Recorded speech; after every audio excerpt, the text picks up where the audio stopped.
What's up, Mary B? I hope you're doing well. I just wanted to leave a few comments there on your article that you wrote for Flawless. This article in particular is one that I can really relate to on a lot of levels because gender has always been a major issue for me since as long as I can remember. Um, I'm a trans man, so I was born one gender, and that's not always been who I am. I think I was like 4 years old the first time I told my mom that there was a mistake and I should have been born a boy. And to be quite honest, how does a 4-year-old know such things? I had no idea then that I would end up growing up to be who I am today. And sometimes I still don't understand it. And I started transitioning about 4 years ago. And it just, I'm constantly trying to explain to people that gender is not something that you can just put one label or another label on. There's a lot of different labels for gender. Sex is male or female. Gender is male, female, genderqueer, FTM, MTF. It really doesn't matter. There's a lot of different labels for gender, and gender is fluid. It really represents who you are, and in your mind you could be one gender while your biological sex doesn't reflect that. And I I really don't get why society has to separate things into little boxes. And we have two boxes for gender. We have male and female, when really we should have several different boxes. Why should everybody be fit into those two boxes? I think mentally I fit more into the mailbox. If you only have to have two boxes, I think mentally I fit more into the mailbox. But yet, if there was some great scientist of the world that was doing all the separating, he would put me in the female box because that's what my anatomical sex is.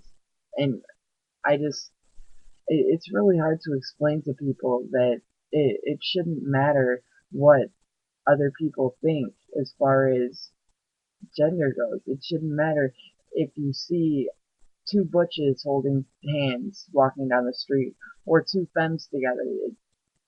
The male and female doesn't have to be in every relationship. There's not always a butch and a bitch, so to speak. There's not always a man and a female. So which one's the guy in the relationship? It doesn't work like that. It's I've known thriving couples that are butch couples, or take me, I'm a trans man who's dating a butch, and I've seen femme couples, and I've seen butch femme couples, and I've seen uh two very flamboyantly gay men that are very happy together, and I've seen pretty much all ends of the spectrum, so to speak, because I've been so involved in the community in the area. And it's really something that a lot of people need to be educated about, and yet no one really wants to listen.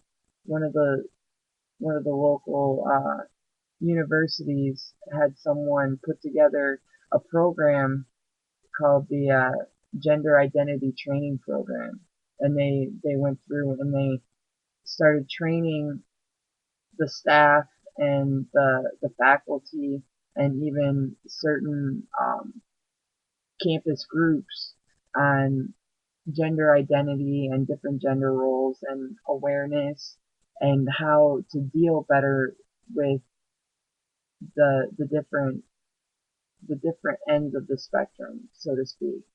It's like there's transgender people, and this is how they should be treated, and you should respect their wishes.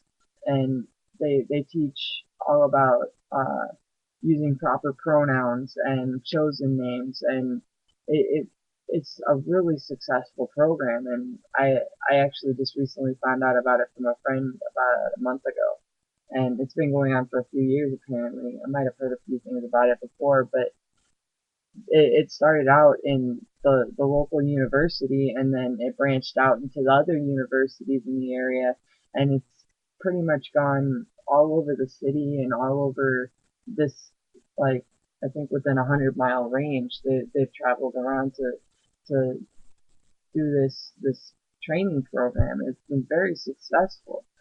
I think if more organizations and more people would put together something like that, then maybe we wouldn't have the issues that we have as far as people putting everything into one box or another.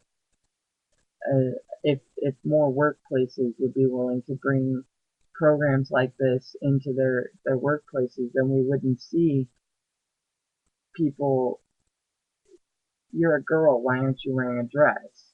Or you're a guy, why aren't you dating a girl in tight jeans and a tube top or spaghetti straps or whatever it is those types of girls wear these days. I don't know. I'm attracted to butches. I don't really notice the the femme girls are wearing because I date girls that are a little more masculine. I like a girl who likes to get dirty. I like a girl who likes to climb trees and work on cars and talk about cars. It's just who I am, and I just I think your article hits spot on just what society needs, what society needs to understand, what people need to understand about the different gender roles. And it it doesn't it doesn't matter what your body looks like. If in your mind you are closer to one gender than another, then be yourself.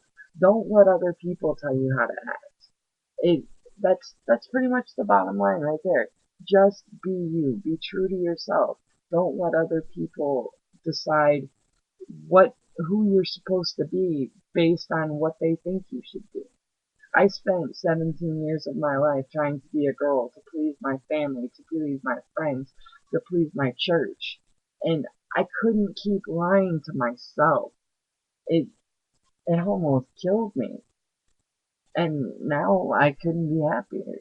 And I guess that's really all I wanted to say. I'm kind of rambling now, but keep the good writing coming. I really enjoy reading your articles, and I really enjoy when, especially when you read them on YouTube. That there's just something about hearing it straight from the writer's mouth that just makes it amazing.